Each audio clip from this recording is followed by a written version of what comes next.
It's Tuesday morning, it's day 960 odd, is it? Maybe something like that now. Anyway, I should look really actually what it is. Amazing sunrise over the top of the Zerion, so I'm going to go and get a picture of it.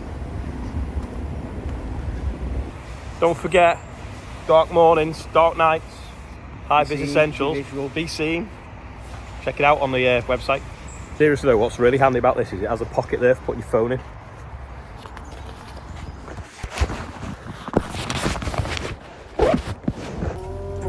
These bales here haven't had hay caps on, but the back ones have. So I'm just getting the back one out now so that we can get a nice bale to chop up for horse bedding.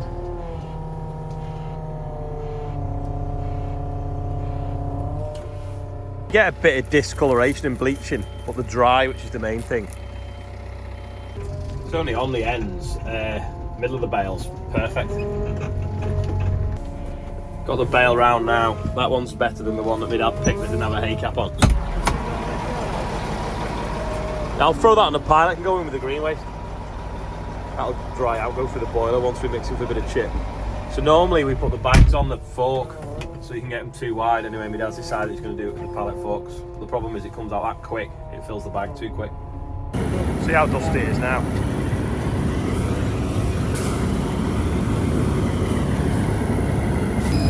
So, this is just pulled itself to bits.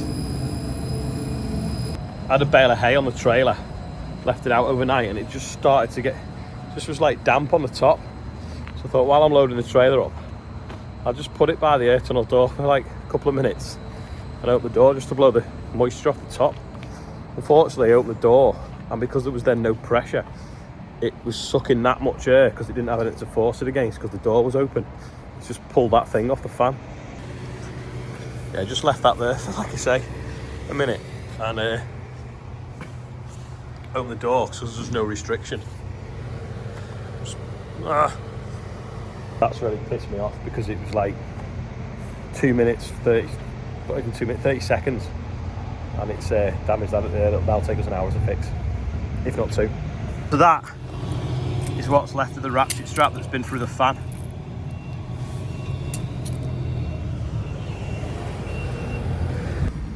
Just trying to get this like rubber surround back out that's sucked itself in, and then we can get it taped up and re-strapped on. Been a bit more progress on the shed today now. We just need to get some visqueen from Brookhouse. Dave's chipping away. Wow, that moving fast, this phone. On my new phone today, I don't know whether the quality's better, but it's supposed to have a better front-facing camera. So you'll have to let me know in the comments if it is better. This is really weak there, so we're going to put some studded bar with washers on as a cross brace to hold it out so we can't suck it in. But we've just dropped it inside there now. It just fell to the bottom. See in there now. Got, can't really, can you? Got a threaded bar going across there, right through, to stop that buckling in. We ordered some bits, filters and stuff for the 1690 yesterday afternoon. They've come already off Cramp. Cramp is like Amazon for farmers. The good thing is you can get genuine bits off them as well, and then you can just see it all on the website so you can compare. You know, if you think, I'm not sure what it is, they've got really good pictures on the website. Talking of Amazon, this has just arrived. It's Irish Spring soap, which apparently things don't like, rats and mice don't like the smell of it, so we're going to dot some of that around the combine and everything else. Does anyone remember the first series of Big Brother? Well, Craig that won is a local lad, and he's doing something in his garden, and he needs a little bit of a lift with a telehandler. So I'm on a Merlo, I've got white diesel in it, I'm going to shoot up the road and give him a lift. Go on, Craig, what are we doing? Okay, so Ollie's come round with his telehandler to our house this morning. We have had two very large and heavy 1.2 ton each one, and they are concrete 3D printed wall. So the aim is we're going to strap them up. You can tell he's done this before, okay? Once they're lifted to a point, Ollie's going to very carefully track them all the way down here past all these lovely people. Follow me. This is where they landed. So we've got about 40 metres, 30 or 40 metres down here where we built a wooden frame which is sitting on concrete. They're like SIP panels though, aren't they? So they're insulated, aren't they? These are insulated SIP panels, but they only come to here. And what we've got here is, we've got 5 of these pads every metre apart, sitting on a concrete strip foundation. Yeah. So they're on the rise and fall bracket. There's the frame that sits on it, and then we've kind of laminated these sections of 4x2 here, all glued, bolted in. So this really is super strong. So when Ollie brings these panels down here, the first one will land here. It'll be glued and bolted to the wall, and it'll come halfway. And then the second panel will hopefully fit in here and finish pretty much close to the end of here. And if people want to see the rest of this build progress, how do they find it? Check us out on Mr. and Mrs. DIY. It's our YouTube channel, or just look up Craig Phillips as one as well, and you'll see the entire build here, from putting all the little pad foundations in, building the frame, fitting the SIP panels around 3 lots of the walls, the roof, the base, and the feature wall. There we go. I'll put a link below this video. Could you? Yeah, great. Let's see how this works now. We put a strap twisted so it pulls tight.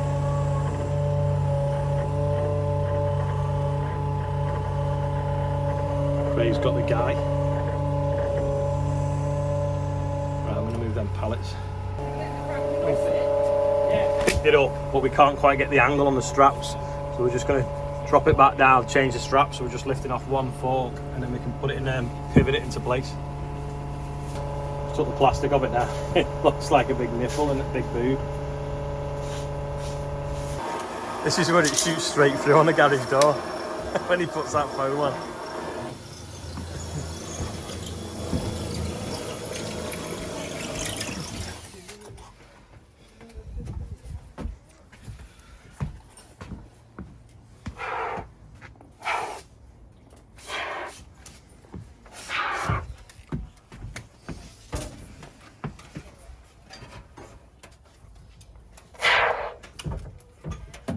The first one's in place now. Yes, so guys, thanks for joining us back. The first concrete 3D print wall is now in place. Ollie's driving was perfection. He's brought it in right round the house. Look at the size of the driveway there that he's had to bring it in. Going literally walking pace. Brought it around here, lowered it down on the slings. Our guys kind of guided it in with the guide ropes. We've put a little bit of Max Bonds, which is polyurethane glue. This is the one. Polyurethane glue. Yeah, I'm sponsored by them. Funny enough. It's amazing stuff though, isn't it? Amazing stuff. But I've put it all the way along the bottom, which will grab it. I also put it up along the side where it was buttoned up to the wall. And now that's in place, we put some expanding foam around the other side, which of course expands, holds it into position. We've also put one screw fixing, or a couple of screw fixings, through it into the brickwork. Now, until we get the roof and things in place, can you see from up there? Yeah. Magic. So we just put a couple of temporary little timbers here, creating a bit of an A-frame, which of course is going to steady it, because the last thing you want is any wind to topple something over this size. Because in a moment, Ollie's going to carefully reverse. We're going to unhook these loops out and then go and get panel number 2. And when's the bra coming? Yeah, they are a bit Madonna, aren't they?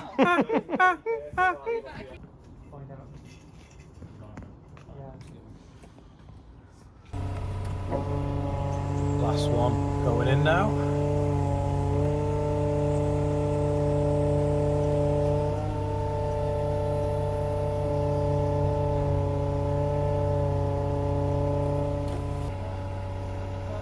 There we go. Yeah, it's up, and we didn't break it. We didn't break it. Look, 2 solid pieces, each one weighing about 1.2 ton. So all in all, literally 2.4 ton. It landed in position. We've got some braces up till the glue dries, and then tomorrow we'll put the adjacent walls up either side. Then it'll be secure. I can relax then. Look at that. Perfect. Look at that. You can print any pattern pretty much they want. And what it's like a fly ash, isn't it, you say? Yes, that's right, yeah. And he's got mixed recycled bits of like fibres in it, which gives it the strength and bites it all together. So I'll get a little video of it getting made off Craig's computer now and show you. and it builds it up very quickly. So as you know, because you've just seen how this whole wall was printed out in 42 minutes, I think it was. So, incredibly fast. Getting some sealants. Just got back now from doing that at Craig's, obviously. Dead interesting, that's really clever stuff, that 3D printing. And I was saying you should have 3D printed us the walls for this shed, and then we could have just packed the OSR straw inside. And also the guy that was doing the sit bit of the office that they were building, he said that he might be able to sort the roof out for the shed as well, because we've not ordered the roof for the shed. Anyway, while I've been gone, Richard has been making good progress. So he's got all the insulated panels in this first bay, got the shuttering in place. We're going to pour the slab on the inside, and then we've got to then pour like a footing sort of around the outside, which is what the straw bales will come off. But I was talking to them guys about printing something that was like an L shape for them to sit on, maybe. Don't know. But yeah, this is taking shape now.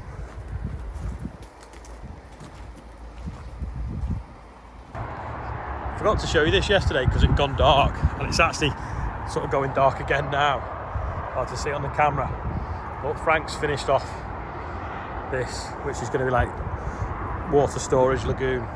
We've got a ramp in as well for access if ever we need to get a tractor or digger in. The only thing we're going to do now is we're going to go around with a bucket with teeth on. We're going to put like imprints in the edge, like steps. So it's going to be fenced off, but if anyone was to fall in, they'd have like holes to sort of climb up out in, because the banks are quite steep. I don't know if anyone's noticed, but it's a new phone today. Is the quality any better, specifically on the front facing camera? Might not be now because it's quite low light, but all day I've been using the front or the back camera on the new phone. So let me know in the comments. Quickly do today's birthday bumper before it goes too dark. So we've got Matt Bailey, Neil White 51, we've got Joan Temple 69 and Brian Temple 71. I don't think they're related though. Dalton Bly, is it? He's 3, Mark Evans, Lee and Spencer Saunders 52 and 12, not sure which way around it is. And Tom Lamb, congratulations, because he's just had a baby. Well, not him, his partner has. So there we go, that's today's birthday bumper. £14,140, absolutely amazing. When I was talking about the risk and reward and the different things for the diversification on Sunday, someone says I forgot to mention the birthday bumper. Well, don't forget the birthday bumper money does not go to me, it goes to the North West Air Ambulance. And they said that it was easy for the reward. That actually takes more than anything else to do in the video, because I have to every day make sure it's the right time in the afternoon to do it. I have to find something to write on, I have to find a pen that works, I have to find a clean service, and I have to read through all the comments and get the names out of them and make sure that they're not been used the day before as well. So it's actually the hardest bit of making a daily video is the birthday bumper, but it's definitely worth it when you think that now if it's £3,000 a mission, you know, we're nearly 5 missions, maybe 5 lives nearly could have been saved from just people watching these videos really and donating when it's someone's birthday. So thank you for that. Anyway, that is all for today. Bit of I keep saying it's a bit of a random day, but my days just seem to be random at the moment. I'll set off doing one thing and then later on I'll be doing something else during the day, but I guess that's just farming, especially with a diversified farm. Anyway, thanks for watching and I'll see you all tomorrow. Oh yeah, Andrew's been digging spuds. That's a bit of farming today, but yeah, Andrew's and Rob's been fixing the wood chipper because the chain tension to come off. But yeah, see you all tomorrow.